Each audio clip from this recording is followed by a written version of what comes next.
we gonna start. Anybody here familiar with me? You are, you are, you are, you are. Okay, great. You are. All right, great. Um, a lot of people are familiar with me from different platforms that I engage in.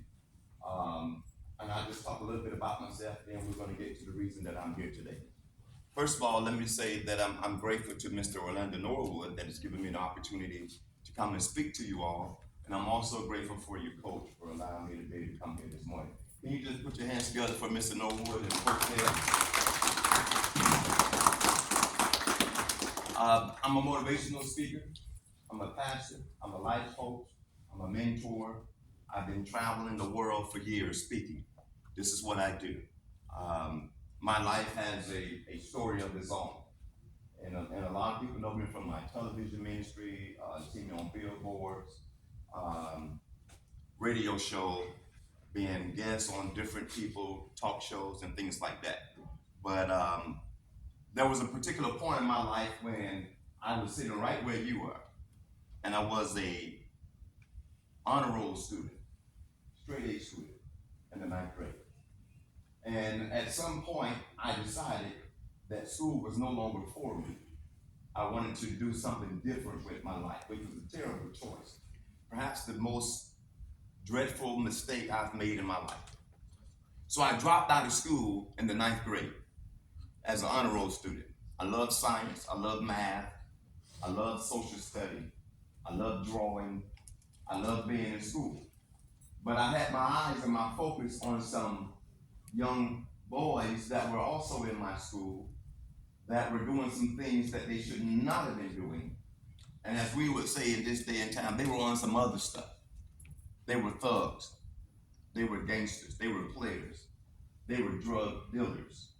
And they were drug addicts. And I got caught up into wanting to be like them, long story short. And I followed them to their side of town and started hanging out on the street along with them. And I started doing the same thing that they were about. I got involved in drugs. I got involved in using drugs, selling drugs. I got involved in street gangs. I got involved in violence. I got involved in crime, in criminal activity. And as a result of that, a lot of bad things happened in my life. At the age of 13, 14, 15, 16, 17, 18, 19, a lot of bad things happened. For one, I got arrested 19 times. I went to prison 3 times. For 2, I got beat up by gangs and left for dead. I got shot at. I got beat in the head with guns. Almost OD off of drugs a couple of times.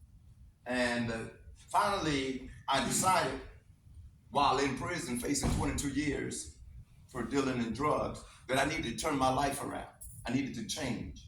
I needed to get back in school. And so what I did is I enrolled in a GED program while in prison. And there I was able to get my GED.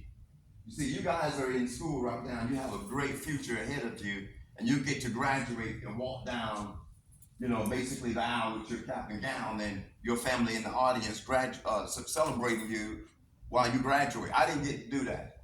I had to have my diploma brought to me by a correctional officer. But I guess the good part about my story is that I survived all of the negative stuff that I was involved in. And I decided that I was going to take the rest of my life and dedicate it toward helping people such as yourself to not make the mistakes that I made in life, not do the dumb things that I did. And so this is what I do. I speak in jails, I speak in prisons, I speak in churches, I speak in colleges, I speak for other schools, I speak for businesses, I speak everywhere. And my whole objective in life is to take the negatives of my life and turn them into positives for your life. So that's the reason why I'm here. So more than share my story, I want to share some insightful points with you to help you to just better focus on what's going to be next for your life, right? What's going to be next for your life. So how many of you can feel me so far? You see where I've come from. You know where I'm going with this. I'm here to help you out for a minute. Is that cool with you? Yeah. All right. So I want to talk to you on this subject And it's a powerful subject, and it's called I Promise Me. I promise me. All right? Can you say that with me? I promise me.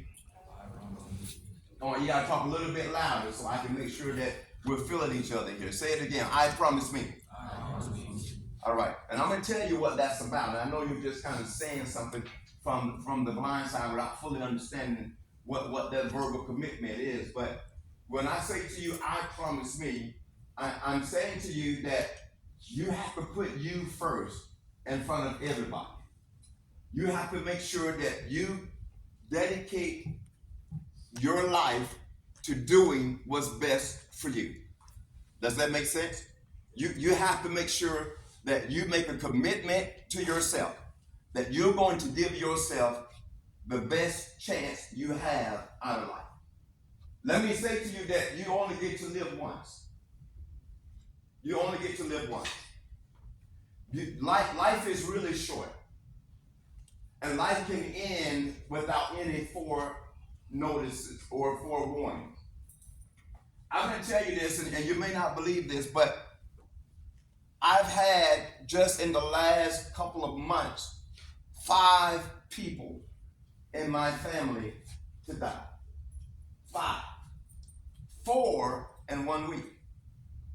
And then 7 months ago, my brother died. And then a year before that, my aunt died.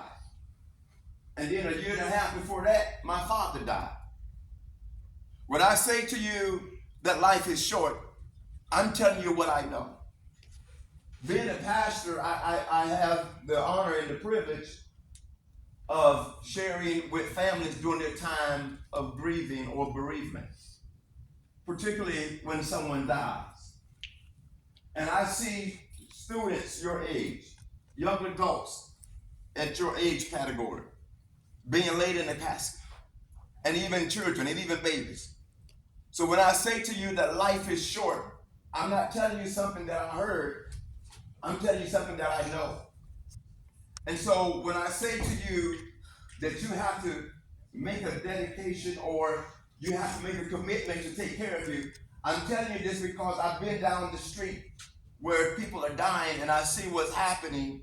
And so I'm coming here to talk to you from my heart because you have the grand opportunity that a lot of people right now in this world wish they had. And you know what that is?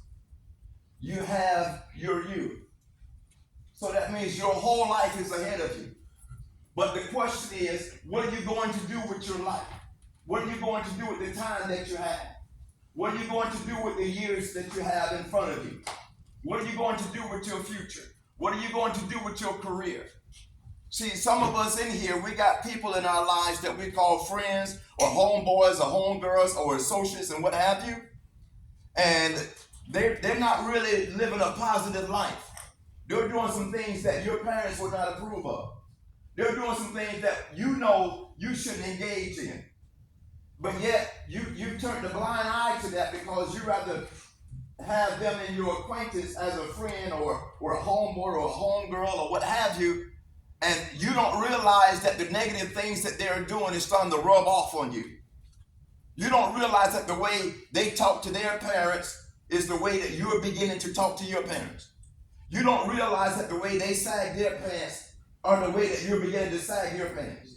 You don't realize that the way you roll your eyes and suck your teeth, it came from the way they roll their eyes and suck their teeth when they're talking to someone that they shouldn't have respect for. See, negative influence is an invisible force that you can't see with the natural eye. It just kind of ease in on you in a very cunning way, and it causes for you to start acting out of character and displaying characteristics that your family members and your parents did not instill within you.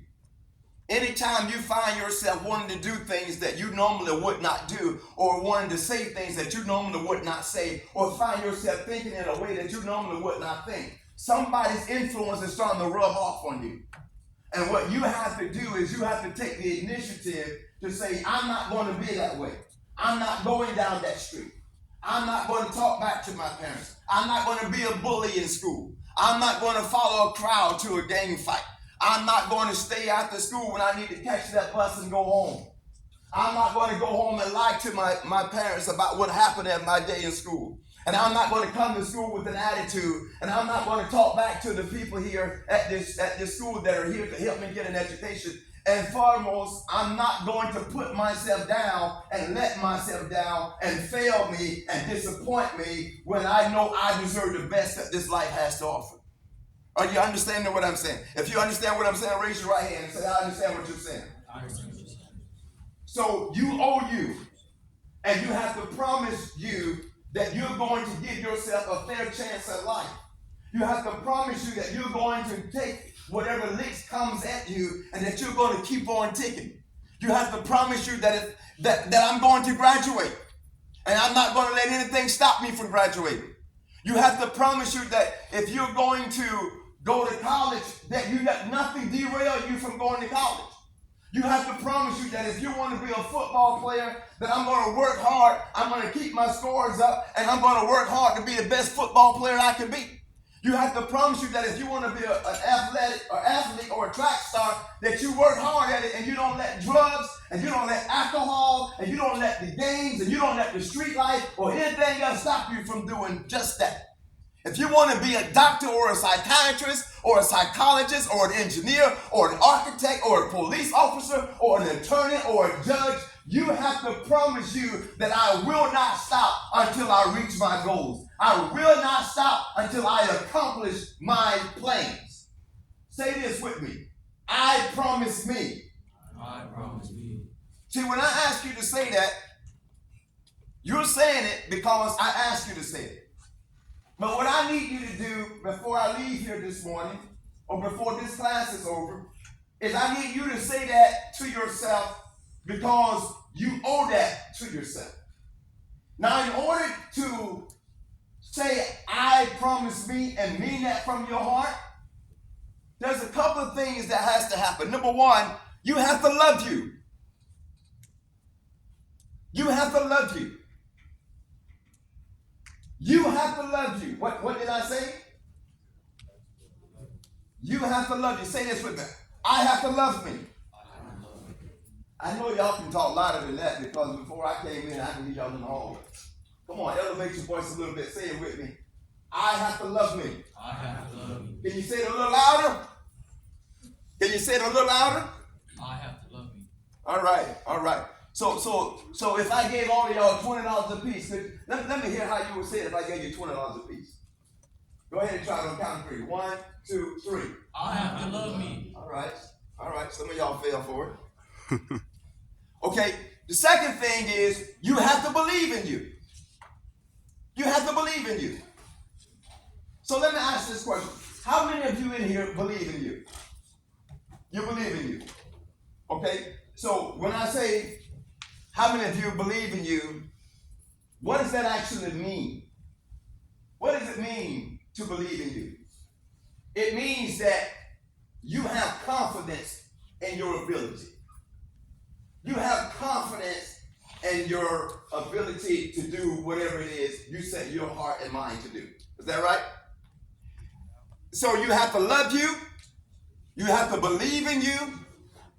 Number 3, you have to protect you. You have to protect you. What do I mean by protect you? You have to protect you from drugs, from alcohol. You have to protect you from peer pressure. You have to protect you from stress. You have to protect you from depression. You have to protect you from criminality.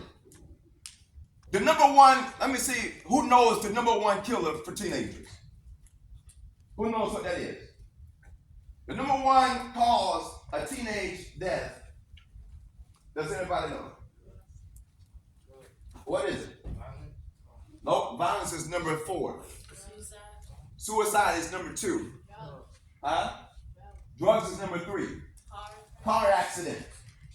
Car accident is the number one killer in this world for teenagers. And how is that happening?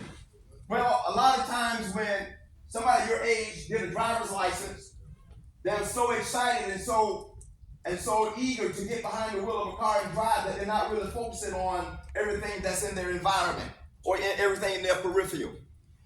For example, texting on the phone while driving a car is an issue for a lot of teenagers. And because of that, a lot of car accidents happen. So driving while a teen is the number one cause of teenage death. Number two is suicide. Suicide is real. There are people that are 15, 16, 17, 18 that does not want to live. And you got to ask yourself, what could be that bad when my life is just starting that I want to end it? But it's happening, right? It's happening.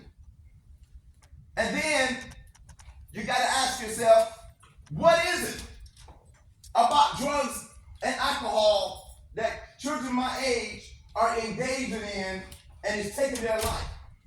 It's nothing about the drugs and the alcohol. It's about the fact that people don't love themselves like they should, and does not protect themselves as they should, and does not believe in themselves as they should. See, if you believe in you, you don't need drugs in your body to make you who you are. If you believe in you, you don't need drugs in your body to make you capable of coping with life. When you believe in you, you are enough. When you love you, you don't put drugs in your body, alcohol in your body. When you love you, you don't get behind the wheel of a car and text. When you love you, you don't drive down the street through a 35 miles per hour speed zone doing 70 miles per hour, right? When you love you, there are just certain things that you're going to do and certain things you're not going to do because you love you. You love you. You believe in you. And the thing is that when you love you and you believe in you, you know what's going to happen, y'all? You're going to be your best friend. So let me say to you, never be more of a friend to someone else than you are to yourself. Never be more of a friend to someone else than you are to yourself. Never believe in someone else more than you do in yourself. Always congratulate your friends, your family members, the students around you when they do something great and they accomplish their goals. But save your best dance for you, so that when you do something great, you can celebrate and you can have a party all by yourself if no one else comes to celebrate with you. And anytime you do something that you should not do, and it serves as a disappointment, or you look at it like a failure or a big mess up or a big mistake, forgive you. Forgive you. Don't hold stuff in. Don't let yourself become so upset with you that you become mad at you, and then you become depressed and you don't feel like going through life like you should. And then it begins to change who you are and cause for you to not want to participate in moments that you know you need to participate in. Again, life is short. And so while you're at this age and at this stage of your life, you got to take control. You can't be like somebody out there that doesn't know where they're going, what they want, or what they're going to do with their life. You got to be that individual that says, I know what I want in life. I'm going after it. I'm not going to stop until I make it happen. I know who I am. I'm called to be somebody that is great. I'm called to change the course of my family. I'm called to help take care of my mom and my dad and my brothers and sisters. I'm called to be the first one in my family to go to college, or the first one in my family to play pro ball, or the first one in my family to be a doctor, or the first one in my family to be an RN, or the first one in my family to be rich. I promise me that I won't stop until I make it happen. When I was in prison, I knew I needed to change my life. While everybody else in prison was huddling up, talking about who they're going to fight, who they're going to beat up, who they're going to rape, how much money they're going to make when they get out, all the dumb stuff that got them in there, I got by myself, and I promised me that I'm going to change my life. I'm going to fix me up. I'm going to take advantage of the time I have left. I'm going to start a family. I'm going to start a business. I'm going to give back. I promise me that I'm going to do something with my life. I've been out of prison for almost 35 years. And I have not looked back. I have not gone back. I have not turned back to that lifestyle that got me incarcerated. You know why? Because I promised me that I'm going to do something better with my life. I promised me that I'm going to be someone great in life. I promised me that I'm going to be a world changer. I promised me that I'm going to be a productive citizen in society. I promised my mom I'm going to be the best son that she could have. And then I promised my wife when I got married, I'm going to be the best husband you can have. And I promised my children when they were born, I'm going to be the best father you can have. But it all started with me.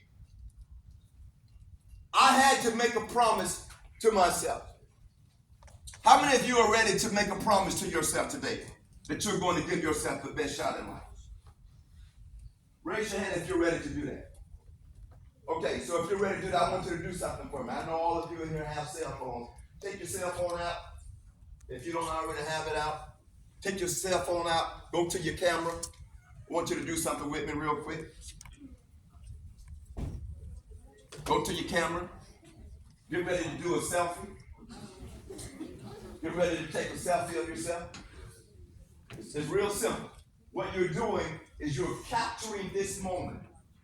You're seizing this moment to say to yourself that I promised me. And that the person I see right now in this picture on this camera is the person that I'm promising that I'm going to take care of. Go ahead and take that picture right now if you haven't already done it. And as you take it, say, I promise me. I promise me. That's right. I promise me. So what does that mean? That means that every time you open up your camera phone and you see that picture is a reminder of the promise that you made to yourself today. That picture is a reminder that you decided that you're going to do something good, something great, something powerful, something explosive with your life. See, I'm going to say this and I'm going to get ready to get out of your way. When because I'm a pastor too, I get a chance to mentor young people in my church. And I have for over the years. I started a church in my home and built it to 3,000 people with just my wife and my 2 sons. And built it up to 3,000 people. And so I had a whole lot of young people over the years, like your age. And sometimes the parents would come to me and bring their son or bring their daughter and say, can you mentor them because my child is being disrespectful, my child is cursing, my child is using drugs, my child is about that violence, my child is just acting crazy. I don't know what to do with them anymore. And sometimes I would sit them down and talk with them and do things with them to try to help them to snap out of it, right? And then there are times that some of these young people, they would listen. They would change. They would change their course of direction. But then there are times that some of them would not change. Some of them would not listen. And then they would follow that same path that I was going down. Next time I hear from the parents, they dropped out of school. Then the next time I hear from the parents, they're on drugs. Then the next time I hear from the parents, they're living in the streets. Then the next time I hear from the parents, they're incarcerated. And the parent will say, can you go to the jail or to the JDC and visit my son who's been charged with murder or charged with armed robbery or charged with carjacking? See, when you're from the inner city, you have to contend with this type of temptation and this type of pressure and this type of hostility almost daily. And so I would go to the jail and talk with this young man or talk with this young lady, trying to help them to turn their life around at that point. 9 times out of 10, it works. It works. But then there's that one time or that 1% where somebody doesn't listen, and then they end up getting life in prison. Or even worse, I get a phone call saying, my son is dead. My daughter's dead. He got shot in the head. She was at a club and a straight bullet hit her. Or they got in the car drinking and driving and lost control of the vehicle, flipped the car, and my child got killed in a car accident. I get those calls. I'm not making this up. I get those calls. And they're your age.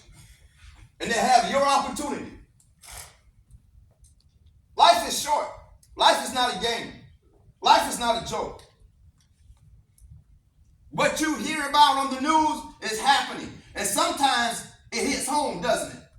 Because some of you in here got like either brothers or cousins or uncles and aunts or somebody that you know that has died way, way, way too soon. And it can happen to you if you don't take life serious. So you have to promise yourself that I'm going to do what I have to do to be who I have to be. I'm going to do what I have to do to get where I have to get. I'm going to do what I have to do to live how I'm supposed to live. And if you stick with that promise, a year from now, you'll see great progress. 2 years from now, you'll see even more progress. 3 years from now, 5 years from now, 10 years from now, you'll be that example that everybody will look at and say they want to be like. You'll be the next LeBron James. You'll be the next Venus and Serena Williams. You'll be the next Mark Wahlberg. You'll be the next person who developed social media sites. You'll be the next millionaire. You'll be the next person that can be the president of this country. You'll be the next governor. You'll be the next NFL star, basketball star, whoever it is, whatever it is. You'll be that person. But it starts right here and it starts right now with you promising you. Come on, shout this with me because I'm done. I'm getting out of your way. Shout this with me. I promise me. I promise me. Can you say it louder? Can you say it like you mean it? I promise me. I promise me. Can you say it? This side right here seems to be a little bit louder than this side. Can y'all show them that y'all got more volume over here? Can you say it? I promise me. I promise me. Say it again. I promise me. All right, let me hear this side again. I promise me. Yeah, they still got y'all. There's more people on this side than they got y'all. How's that working? Come on, let me hear you. I promise me. Listen, my name is Rico Sharp. Thank you for your time. Let me get y'all some nap. I hope you got something out of what I talked about. If you got any questions, I think we got about 4 or 5 more minutes. All right, if you have any questions, you can ask me a question if you have any questions at any point. Can I get a little nap? Look real quick, just a little nap. Any questions? Any questions? Anybody got any questions? Good job, man. All right, hey, let's go. Come on.